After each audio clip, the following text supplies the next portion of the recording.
une fois qu'on a fait la partie gateway, on a fait ici la partie name et registry, on a fait la communication entre les deux applications, soit une communication synchrone, on l'avait déjà fait avec REST-Template, ça a été simple, ok. Mais aussi on pourra faire avec OpenFin. Alors pour que OpenFin ça marche, c'est facile. Par exemple, cette application veut communiquer avec cette autre application. Par exemple, lors de sauvegarde de paiement, ok, je veux communiquer avec la partie commande, par exemple. Ok. Donc, qu'est-ce que je dois faire? Je dois faire ici un arrobas OpenFin flag. Je dois ajouter ici la dépendance de OpenFin. Ok. Ici, je dois ajouter OpenFin. Ok. La dépendance de OpenFin, c'est facile. Arrobas enable OpenFin. Ok. Je dois créer une interface. Alors, cette interface, je dois l'entrer avec arrobas FinClient, ok? Mais la classe main de celle-là, on doit le noter avec arrobas OpenFin. Enable OpenFin. Okay? L'interface, c'est arrobas OpenFin Client. Alors, on doit mettre le lien de cette application commande MS dans la partie client et on fait appel à notre proxy. Rien de spécial. Okay?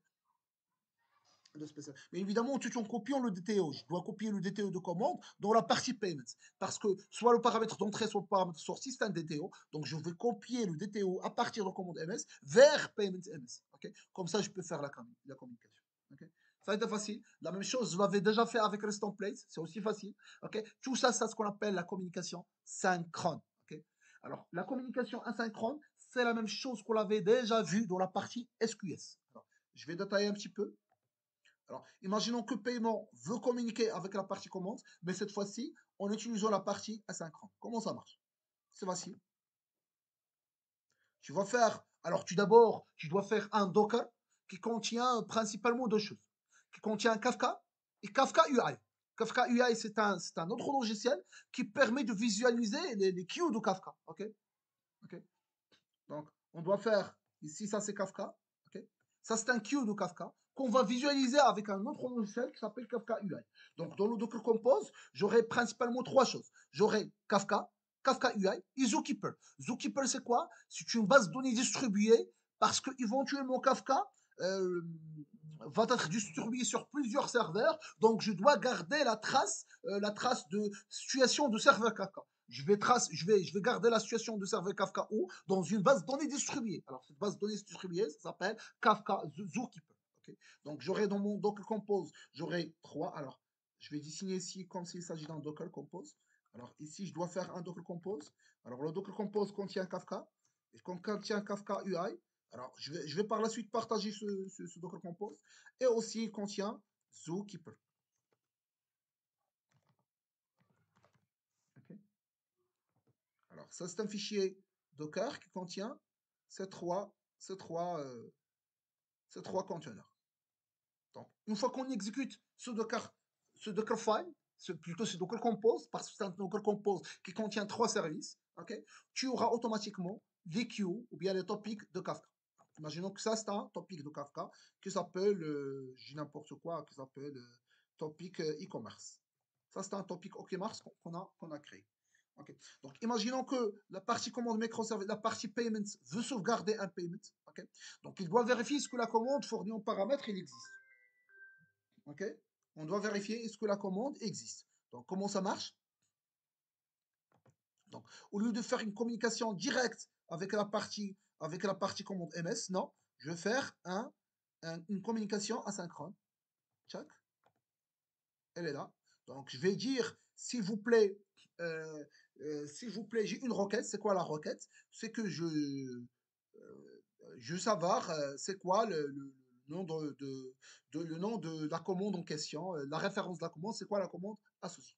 Donc, l'autre microservice va recevoir ma requête. Okay. Éventuellement, il va envoyer dans un autre queue la réponse. Okay. Donc, imaginons que ça c'est ecom input par exemple. Je vais avoir un autre queue qui s'appelle ecom output par exemple.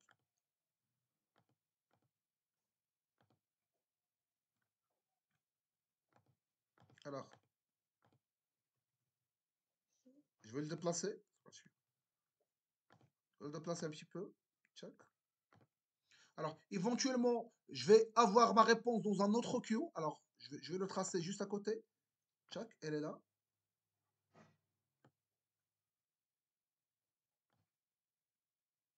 Ça s'appelle Ecom Response.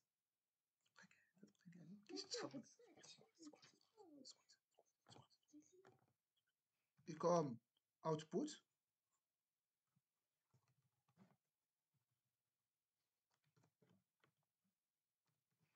OK? Donc, lors de la réception, c'est plutôt donc la commande qui va envoyer sa réponse à commande input. Donc, tchac.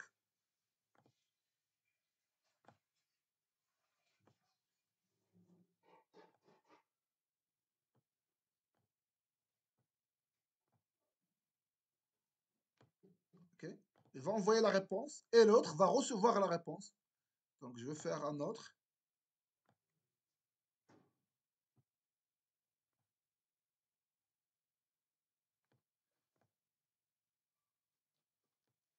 OK? Donc, il va recevoir la réponse. Comme ça, il pourra récupérer ses échos à la commande. Donc, je vais envoyer la référence.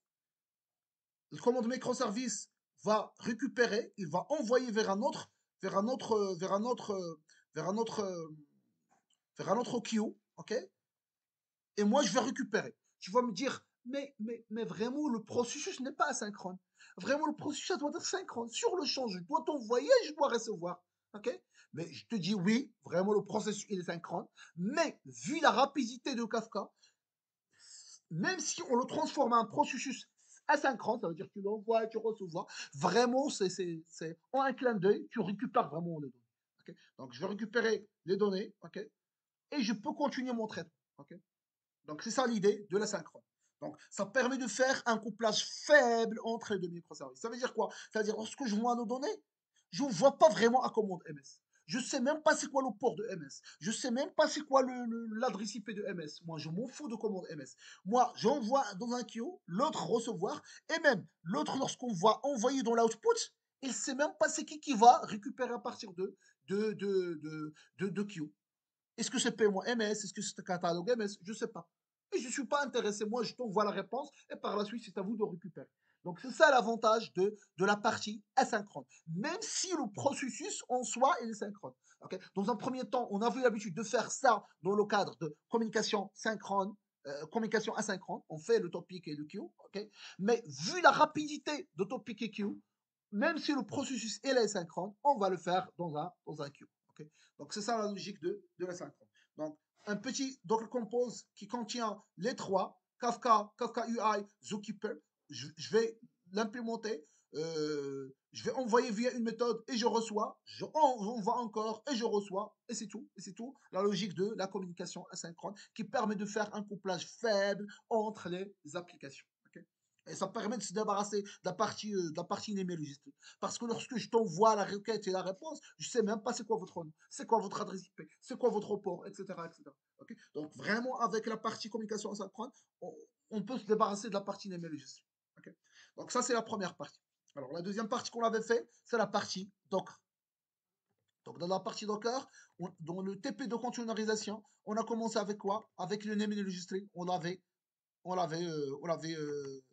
dockerisé. Donc, dockerisé, ça commence toujours par la partie application.yaml. Donc, je dis, s'il vous plaît, le port de Eureka, soit une variable qui va être injectée par le fichier environnement, soit la valeur par défaut, c'est celle-là. Ça veut dire, si je lance ici, je ne lance pas via Docker Compose, c'est cette partie qui va être prise. Pourquoi? Parce que cette variable n'a pas injectée via l'environnement, okay? Le fichier d'environnement. Okay? Donc, ça, c'est le premier élément. Le deuxième élément qu'on avait fait, c'est la partie gateway. Okay. La partie gateway, j'avais fait la même chose. Ah oui, sans oublier que dans la partie NAME enregistrée, j'avais fait le fichier Dockerfile. Alors, le fichier Dockerfile, qu'est-ce qu'il permet? Il permet de faire ce qu'on appelle un multi-stage. Okay. Le premier stage, c'est le build. Et le deuxième stage, c'est le run de l'application. Stage, ça veut dire quoi? Ça veut dire le build, ça veut dire quoi? Ça veut dire construire la partie jar. Donc, je vais se baser sur une image de Maven. Okay.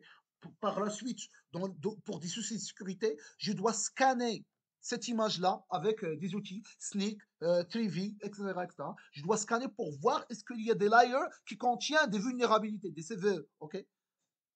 Mais bon, La même chose pour le Docker No Package. Docker No Package, il ne fait pas le build. Il suppose que le build, elle est déjà là. On fait ça dans l'environnement de dev. Vu qu'il y a déjà le jar, c'est pas la peine, s'il vous plaît, à chaque fois de télécharger les dépendances, etc. Moi, je vais vous préparer le jar et c'est à vous par la suite de continuer. Donc, c'est un Dockerfile un petit peu optimisé, ok? Mais ça suppose que vous avez déjà build le projet et le Docker Compose va pas à chaque fois télécharger les dépendances encore et encore. Ok. Donc, soit dans le Dockerfile, dans le Docker Compose, soit je pointe sur ce Dockerfile ou bien sur ce Dockerfile. Ok. La même chose, je vais le faire dans la partie Gateway. Alors, dans la partie Gateway, voilà le Dockerfile et voilà le Dockerfile no package. Okay.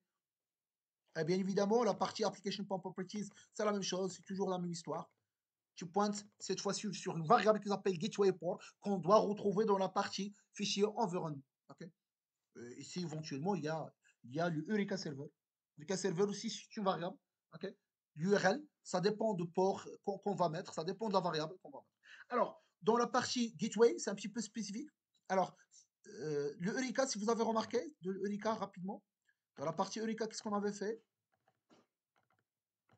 Arrobas enable Eureka Server. Et dans la partie configuration, on a dit que, s'il vous plaît, c'est pas la peine de se connecter dans un autre, dans un autre Eureka, s'il s'agit d'un cluster Eureka. S'il s'agit d'un cluster Eureka. Alors ici, un truc aussi très intéressant, c'est le eviction. Eviction, ça veut dire quoi? Ça veut dire que une fois qu'il y a un microservice qui envoie pas son heartbeat dans 600 dans 60 secondes, automatiquement, il va être considéré comme down. Okay. Okay. Donc, ça, c'est la partie numérisée. La partie gateway aussi, on avait fait un truc très intéressant, c'est les règles de routine. Alors, les règles de routine sont là. Qu'est-ce qu'on avait fait? Je dis, s'il vous plaît, ça, c'est juste un ID. Tu peux faire n'importe quoi. Et si ça, c'est un load balancer, ok? Euh, J'avais précisé qu'une fois que tu installes, que tu fais Eureka Client, d'ailleurs, ça c'est un Eureka Client, le fait que tu fais un Eureka Client, automatiquement, il y a un load balancer côté client qui va être installé. Okay. D'ailleurs, j'avais déjà précisé qu'on pourra le savoir via MVN, okay, dependency de point tree. Okay. On pourra voir le tree de dependency. Et lorsque tu vas voir le tree de dependency, tu vas voir qu'il y a un Eureka Client. Au sein de Eureka Client, il y a déjà la partie load balancer. Okay. Autrefois, on l'avait fait comme localhost et l'adresse IP, mais on a dit que vu qu'il y a surcharge sur un microservice, imaginons que ce microservice il est en surcharge, on pourra le dupliquer par microservice 1, microservice 2, microservice 3, et je vais automatiquement avoir un load balancer qui englobe le tout. Ça veut dire lorsque la commande consulte le payment microservice, automatiquement il va consulter le load balancer côté client et non pas une instance bien spécifique. Donc ça, ce qu'on avait fait ici, payment, lorsque je consulte le localhost 80, lorsque je consulte le payment slash double étoile, okay, il faut supprimer le payment et laisser ce qui va suivre le payment et rediriger automatiquement vers localhost 80-90. La même chose ici, lorsque je consulte store input, quelque chose, automatiquement, tu vas le faire rediriger vers store input. Alors, ce store input, ça existe déjà dans les registrés. Le store input, c'est localhost 80-80, je pense. Mais aussi, s'il y a plusieurs instances, il n'y a pas de problème. Euh, tu vas avoir un load balancer et tu vas consulter le load balancer au lieu de consulter une instance bien spécifique. Donc c'est ça, bien évidemment, avec la même chose, puisque le gateway aussi, c'est un Eureka Client. Okay. Donc Eureka URL Server qui existe déjà dans la partie environnement avec la valeur par défaut si cette variable n'a été pas injectée. Alors, en fin de compte, on a vu le fichier Docker Compose, elle est là, le fichier Docker Compose. Elle contient la partie Eureka, vous voyez. Okay. Alors, le Eureka doit démarrer en premier lieu. C'est pour cela que j'avais fait un health check. Alors, pour le health check, soit tu consultes directement Eureka, okay, première option. Deuxième option, tu vas installer Actuator, tu ajoutes la dépendance de Actuator dans Eureka, okay, et tu consultes ici /actuator/health. /actuator/health. Ça, c'est un endpoint exposé par Actuator qui permet de dire soit up, soit down. Okay. Okay. Vraiment, c'est ça l'approche qu'on a l'habitude de faire. C'est à chaque fois qu'il y a un microservice, tu installes un actuator. Actuator, il permet d'avoir plusieurs informations, endpoint information de microservices. Okay. C'est un petit peu proche de Prometheus. Mais Prometheus, il est un petit peu très évolué qui permet d'envoyer les data vers la partie Grafana. Ok. Donc c'est ça. Intervalle 3, le nombre de retraces c'est 3. Ok. Et la même chose, je vais le faire pour le gateway. Le gateway, il doit attendre le service healthy de quoi? De Eureka. Ok. Donc, on ne doit pas simplement faire depends on Eureka Service, parce que Eureka Service, ça veut dire quoi qu'il dépend de Eureka Service? Ça veut dire qu'une fois qu'il démarre, il démarre. Est-ce que l'application Java vraiment démarre, oui ou non? Je ne sais pas. Mais il est censé que le conteneur démarre. Il y a une différence entre le conteneur démarre et l'application démarre. Ok. Ok. Le conteneur démarre, ça veut dire le conteneur démarre. L'application, ça veut dire l'application au sein de conteneur, il démarre. C'est ça la condition. La condition health check, ça veut dire que l'application Eureka Server au sein de conteneurs, elle démarre avec succès. Ok. Donc, via le health check. Ok. Donc, c'est ça. Donc, par la suite, la même chose, j'avais fait avec la partie commande back. La partie commande back, cette fois-ci, il faut aussi la configurer avec commande DB URL. Ça, c'est pas vraiment commande DB URL. Ça, ce sont des variables d'environnement qui doivent être constants. C'est MySQL ou etc. MySQL DB URL, ça, c'est vraiment, ça doit être MySQL. Ça, ce sont des éléments de configuration dans la partie base de données. MySQL, MySQL port, etc. etc. OK. Et bien évidemment, ici sont les variables. Ici sont les paramètres qui vont venir de la partie environnement. Ici, les variables ici. OK. Donc, je dois faire. Bon, ouais, je peux le mettre. Voici les paramètres. Et voici les paramètres de payment. OK. Vous voyez, lorsque par exemple la partie JDBC, ça veut dire URL, je pointe sur le nom de conteneur de base de données. Je ne pointe pas sur localhost. Je pointe sur le nom de conteneur de base de données. C'est à savoir comment DB. Ça, c'est le nom de conteneur de la partie base de données. OK. Donc, c'est ça l'idée. C'est ça, ça. Et le docker compose, il est là. Il permet de lancer le tout. Et bien évidemment, la partie commande DB, il pointe dessus sur quoi? On va faire un health check. OK. Et ici, la partie commande backend, elle pointe sur la partie Eureka, mais aussi la partie base de données. Elle pointe sur le lit. OK. Et ça, c'est le network associé. Là, on va faire la même chose pour le payment. En plus de ça, on doit ajouter les 3 images Kafka, Kafka UI et Zookeeper pour que toute l'architecture se lance. Alors, ça d'une part. D'autre part, on a précisé que je peux pointer sur plusieurs fichiers d'environnement, un environnement dev, un environnement prod, un environnement test, et je peux laisser l'environnement tout court. Okay. En plus de ça, ajouter d'autres environnements. Et lors de la commande, je précise c'est quoi le fichier d'environnement. Donc, grosso modo, c'est ça, ce qu'on avait fait par rapport à la partie containerisation. Donc, comme j'avais déjà précisé, euh, alors, je l'avais déjà précisé, imaginons que la commande, le paiement, vous sauvegardez le paiement. Okay. Donc, il va envoyer une référence, okay, sous forme JSON par exemple. Okay. Okay. Par la suite, l'autre récupère le JSON. Il va trouver qu'il y a simplement la référence de la commande. Okay. Par la suite, qu'est-ce qu'il va faire? Il va télécharger la commande qui a cette référence, la transformer cette commande en JSON, c'est ce qu'on appelle le marshalling. Okay. Il va faire un marshalling et on va envoyer ici un fichier JSON qui contient vraiment les informations. Okay, qui contient les informations de la commande. Par la suite, celle-là va récupérer le JSON. Okay, il va transformer les JSON en Java, c'est ce qu'on appelle le marshalling. Il va faire un marshalling, il va récupérer l'objet commande. Objet commande, et bien évidemment, objet commande DTO qu'il va récupérer, parce que commande, c'est l'entité liée avec la base de données. Une fois qu'il récupère l'objet commande DTO, il va faire le traitement. Okay. J'avais déjà précisé que Kafka UI pour voir les topics et les queues au sein de Kafka, okay, non pas sous forme binary, mais plutôt sous forme string. Okay. On va voir maintenant, via Kafka UI, on va voir la partie JSON existant dans le topic de Kafka et le zookeeper. On avait déjà précisé, c'est une base de données distribuée qui permet de faire la synchronisation entre l'ensemble des éléments de Kafka distribués sur plusieurs serveurs. Quels sont ces éléments? Comment ça marche à l'intérieur? C'est quoi le head? La sélection de head? Comment ça marche? Le sharding, etc. C'est un petit peu compliqué. On ne va pas rentrer dans le détail. Okay.